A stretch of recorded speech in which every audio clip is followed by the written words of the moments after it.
Gostaria de fazer os avisos, né? Trazer os avisos para os irmãos.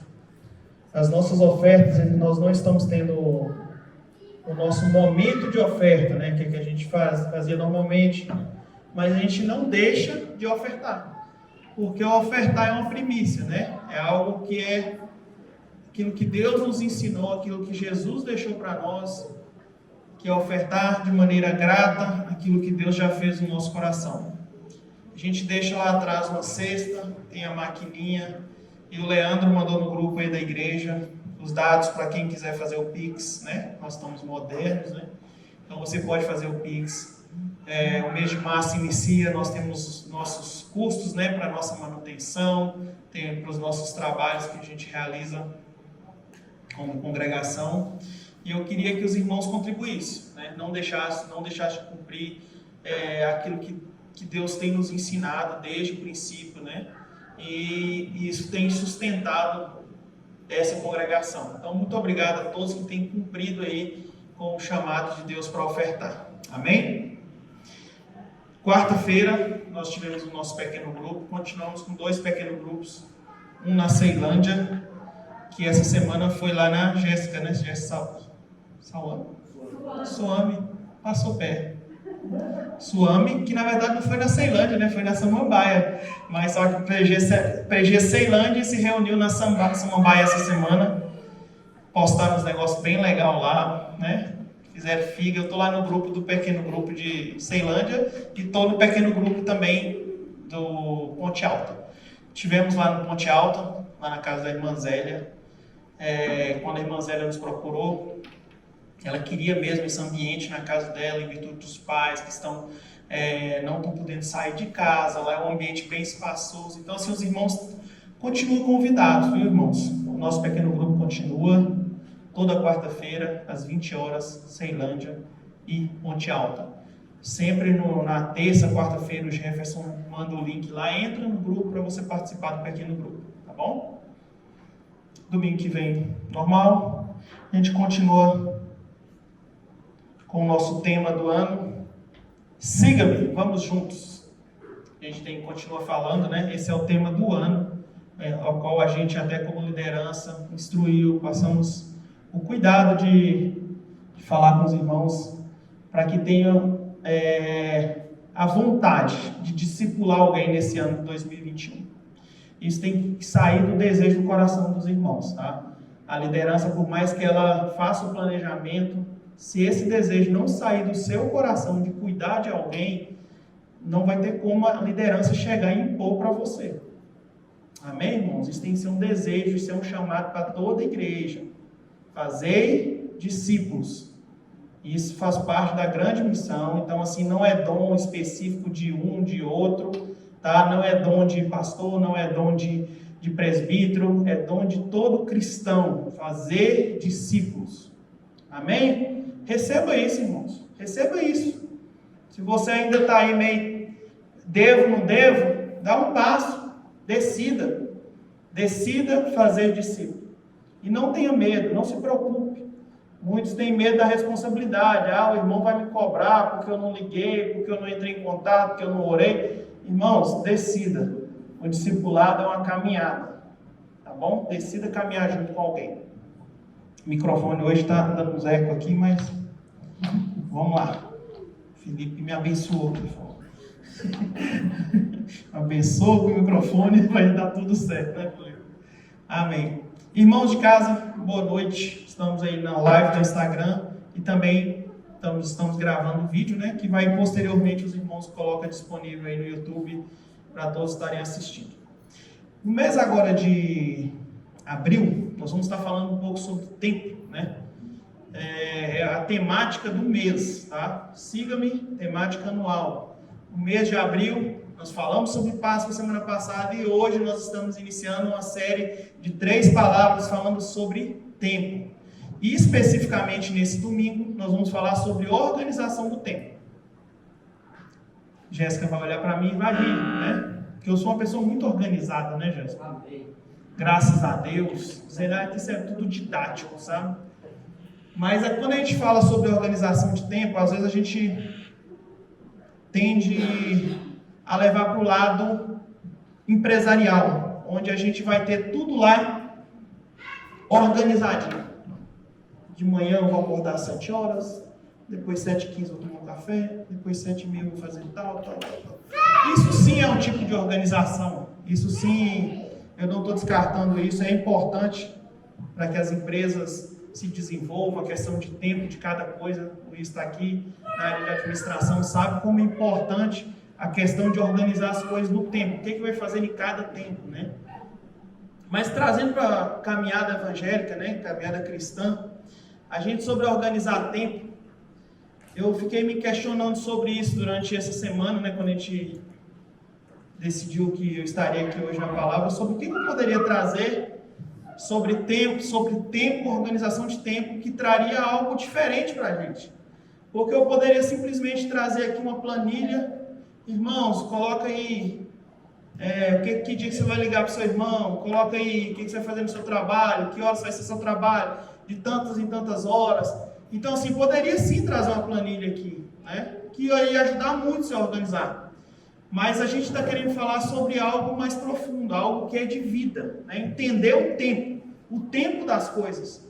Entender o tempo que você tem que dedicar a algo mais intensamente e o tempo que você tem que dedicar de maneira mais, vamos dizer assim, mais tranquilo com relação a algumas ações. E falando sobre tempo, a gente hoje está vivendo um tempo diferente. Até 2 anos aqui atrás, 2019... até março de 2020, essa igreja que eu acho que era uma das igrejas que mais pregava sobre aglomeração, né? A gente queria o tempo todo aglomerar. Vambora, galera, vamos juntar, pessoal, final de semana, pequeno grupo, o tempo todo a gente falava sobre aglomeração. Só que hoje nós vivemos um tempo diferente, onde a gente fala com os irmãos: ô irmão, fique em casa, se você não está se sentindo seguro, se você acha que não é esse momento de estar frequentando aqui a nossa comunidade, né, o nosso local onde a gente se reúne, fique em casa. Os irmãos vão promover aqui um meio de você estar acompanhando. Então há tempo para tudo. Há tempo de aglomerar e há tempo de ficar em casa, que é o que nós estamos vivendo. Amém? E agora o decreto de Brasília parece que já liberou. Eu estou um pouco por fora, Leandro, meu assessor parlamentar aí, não falou nada essa semana para mim, mas passando aí nos comércios eu vi loja de tecido aberta, então parece que andou liberando umas coisas a mais. Então parece que está voltando o tempo dos comércios se abrirem, as pessoas andarem mais, né, irem aos locais. Mas a gente tem que entender tudo isso, tem que entender que tudo é passageiro, mas que tudo ele é importante e edifica na vida da gente. Todo momento.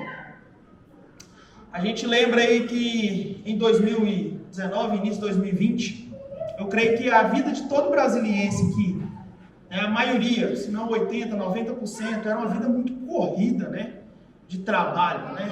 Todos os irmãos aqui da igreja que a gente visitava, que a gente conversava, falavam: não, olha, no mínimo 1 hora para chegar no trabalho.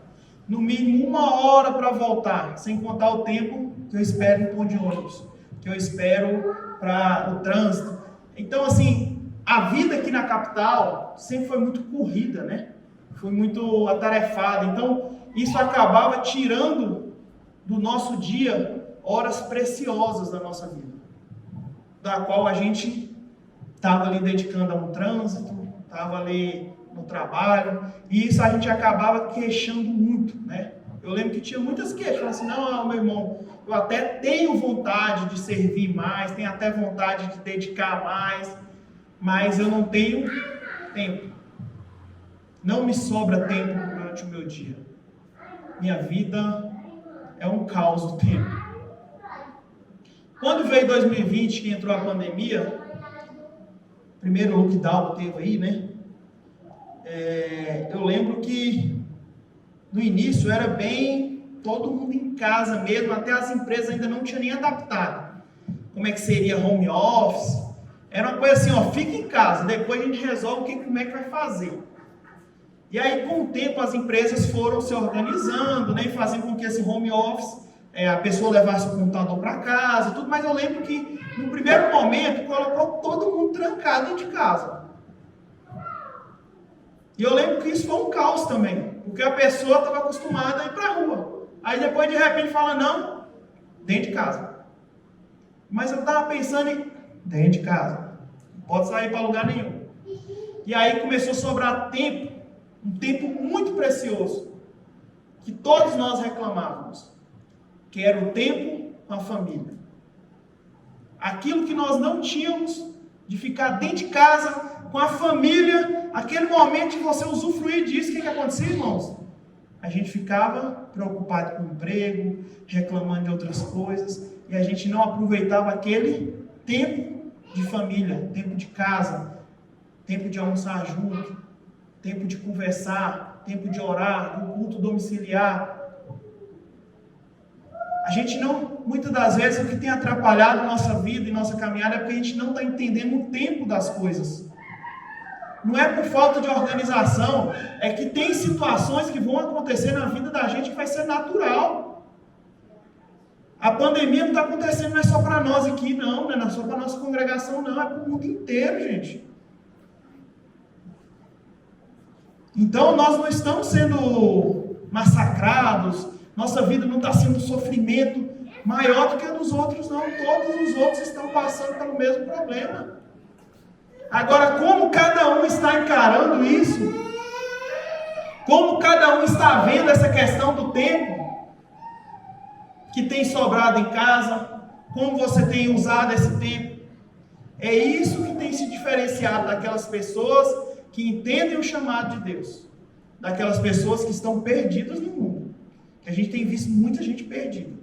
É muito difícil, irmãos, é muito difícil, eu sei, a gente colocar em prática aquilo que a gente crê, que muitas vezes está aqui no nosso coração. Eu creio, eu sei, mas eu confesso que muitas das vezes, nós, liderança, pastor, presbítero, a igreja toda sente. Tem dia que não tem jeito, irmão. Tem dia, que nem nós vamos ler aqui, tem dia que é de chorar mesmo, irmão. E aí você não vai ficar rindo, não. Você vai abrir a boca e chorar. Amém, irmãos? Não tem esse negócio de, eu sou crente, eu não posso chorar. Onde é que está escrito isso? Eu falo sempre, minha relação com Jéssica, ela vinha falar algumas coisas, eu falo, onde é que está escrito isso? Ela começou a achar uns escritos aí, umas falsas profecias, umas heresias aí.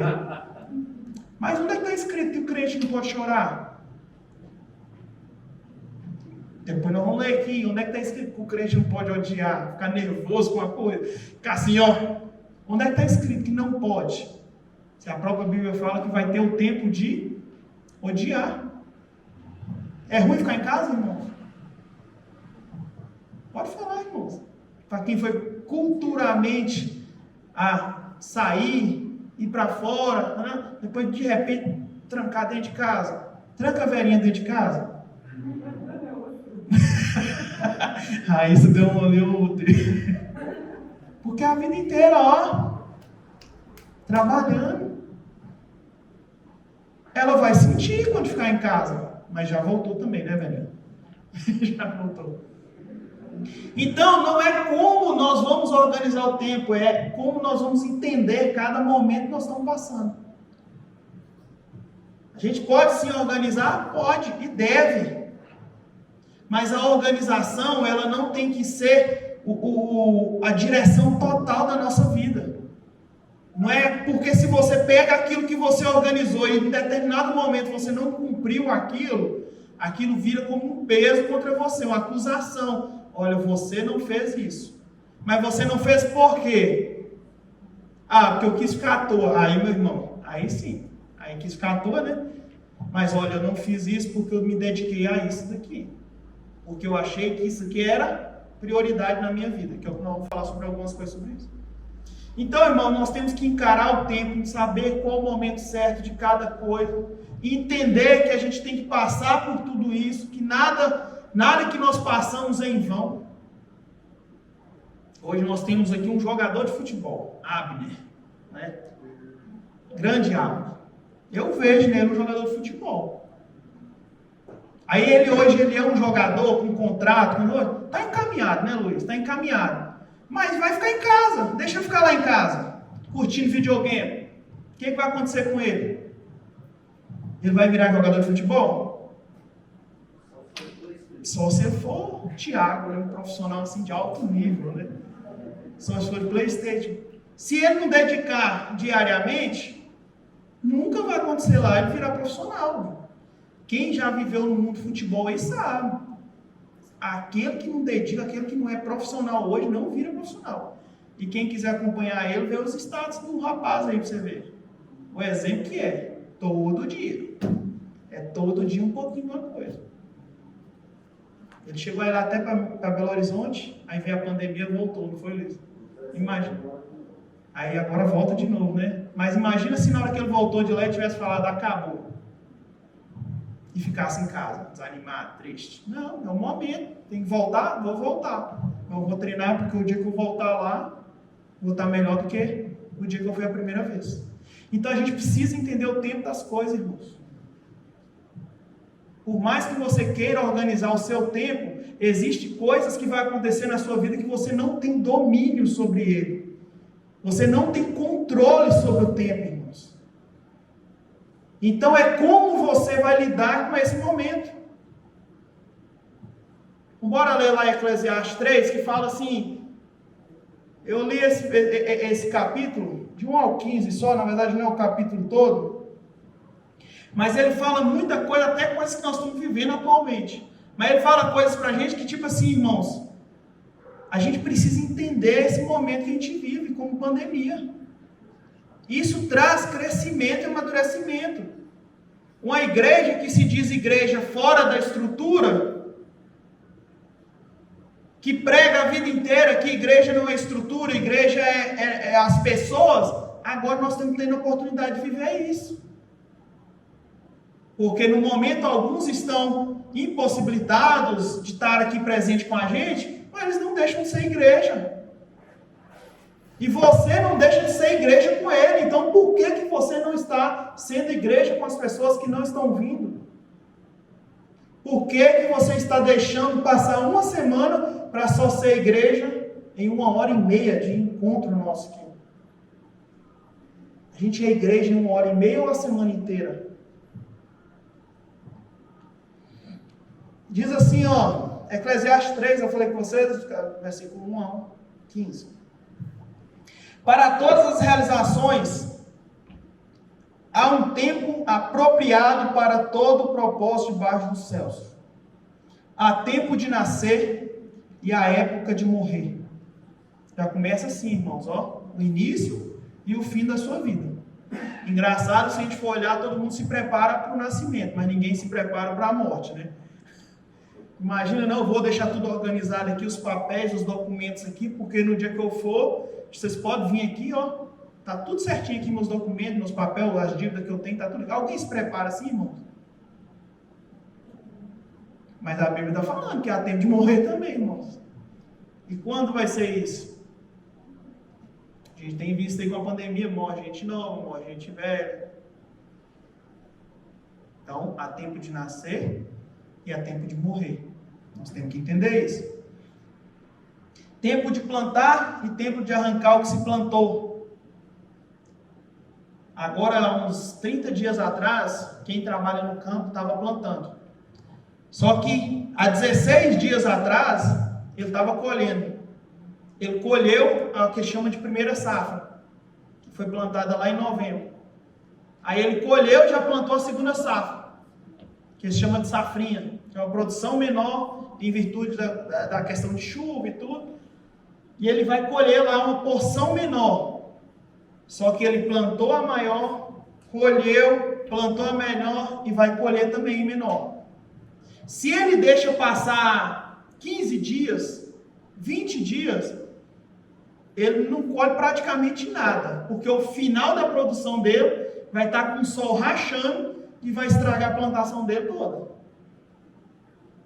Então, irmãos, no dia, na semana lá, tem uma semana da agricultura que eu conheço amigos agricultores que você não precisa nem ligar para eles, você não vai encontrar. Que é uma semana que eles estão colhendo, é quase um mês, preparação, planta. Eles coletam, estocam, plantam, e adubam e já vai para o segundo turno. Então, irmãos, esse momento é disso, é de trabalho. É momento de suor, ó, de se matar. Aí depois vem um momento de folga, aí depois vai vir o momento da colheita. Colher aquilo que você plantou. Então tudo tem seu tempo. Às vezes na relação de amizade é assim. A relação de irmão com igreja, discipulado é assim. Vai ter semana, irmão, que você vai ter que dedicar mais tempo, porque o irmão está precisando de mais tempo. Então você vai suar mais. Você vai ter que ligar, porque o irmão está sedento, ele está precisando de você naquela semana. Aí vai ter semana que você vai só confiar em Deus, que Deus vai mandar a chuva de bênção, e vai regar aquele irmão durante aquela semana, e você só vai conferir se está tudo ok. Se não está vindo nenhuma praga. É o processo, irmãos. O discipulado é um processo. Então tem dias que vai ter que plantar. E plantar, meu irmão, é trabalho. Então tem momentos, irmãos, no discipulado que nós vamos ter que suar. Dedicar tempo. Né, mano? Ralar. Tempo de matar e tempo de curar. Meu Deus. A Bíblia, no Velho Testamento, ela fala umas coisas pra gente que a gente fica esse tempo de matar, né? É porque na época, essa Bíblia foi escrita lá no Velho Testamento, na época existiam muitas guerras, né? Então existia o tempo de matar e o tempo de curar. Tempo de derrubar e tempo de edificar. Tempo de chorar e tempo de rir. Tempo de lamentar e tempo de dançar. Tempo de chorar. Lembra que eu falei com os irmãos? O crente chora, irmão. O crente tem que chorar. Não é errado não, irmãos. Não é errado você ficar triste, você chorar, não. Errado é quando você pega esse sentimento e prende. E aí vem as doenças psicossomáticas, né? Aí sim, aí vem problema. Então, meu irmão, pode chorar, meu irmão. E se tiver um homem do seu lado para chorar com você, aí que é mais gostoso ainda. Que aí chora os dois abraçados, aquele negócio assim, prazeroso. Aí limpa tudo aquilo. Irmão, chora, irmão. Chora. Não tem problema, não. É de Deus isso. A gente precisa desses momentos. Só que, irmãos, vai ter tempo de rir. Vai ter tempo de sorrir. Assim como tem um tempo de chorar, tem um tempo de sorrir. Aí aquele irmão que entende assim, não, tem que chorar, tem que ser amargurado a vida inteira. Não, meu irmão. Você não vai ser aquela pessoa que vai ficar só resmungando a vida inteira, não, irmão. Você tem que dar um sorriso também. Você tem que se alegrar com as coisas. Não tem só coisa ruim na vida da gente, não, irmãos. Porque muitas vezes a gente só olha a coisa ruim. A gente é muito negativista, o ser humano. Acontece qualquer coisinha, você fala, isso é por causa disso. Aí, sempre a gente olha para o lado bom. Eu tenho me educado há um tempo já, sempre olhar o lado bom nas coisas. Sempre olhar o lado bom. Qualquer coisa que acontece na minha vida, eu paro e falo assim, não, mas por que isso está acontecendo? De bom. O que eu tenho que aprender com isso? Procure, irmãos, olhar o lado bom. Coisas para você sorrir. Procure, irmãos. Tem muita coisa boa acontecendo. Vou ficar trancado dentro de casa, ou vou ficar com minha esposa e minha filha 24 horas. Olha, não é ruim não, irmãos. É bom. Tem sempre o lado bom das coisas. Tem lado ruim, mas tem um lado bom também. Semana passada eu citei sobre meu pai, e hoje eu vou citar de novo. Meu pai, quando esteve internado no hospital, eu ficava lá com ele no hospital e depois revezava com meu irmão. Meu irmão ia lá, ficava... O maior tempo que eu passei com meu pai junto, diário, foi 30 dias dentro do hospital. Tem um lado ruim, que estava no hospital, mas o que eu aprendi com meu pai nesses 30 dias, eu levo até hoje. Porque eu tive a oportunidade de ter meu pai de manhã, de tarde, de noite, de madrugada, todas as horas eu tive a oportunidade. E aí aquilo que a gente não teve lá durante a nossa vida, tanto ele quanto eu, ele pegou e condensou assim, foi trazendo ensinamento para mim. E era todo dia, quando eu estava bem, ele trazia um ensinamento para mim. Então, irmãos, tudo tem um lado ruim, mas tem um lado bom também. Vamos olhar para o lado bom. Vamos chorar? Vamos, mas vamos sorrir também. Porque senão a gente vive uma vida amargurada. E aí sim, isso aí Deus não quer não. Tempo de atirar pedras e tempo de guardar as pedras. Tempo de abraçar e tempo de apartar do abraço. Uai, a Bíblia falando aqui da pandemia, né? Cheguei ali, vi esse corrinho ali, falei, tenho vontade de abraçar ela. Ontem, coisa mais gostosa, ela mandou uma mensagem para mim, desejando um ótimo final de semana. Eu falo, mãe, eu vou pegar ela e dar um abraço nela.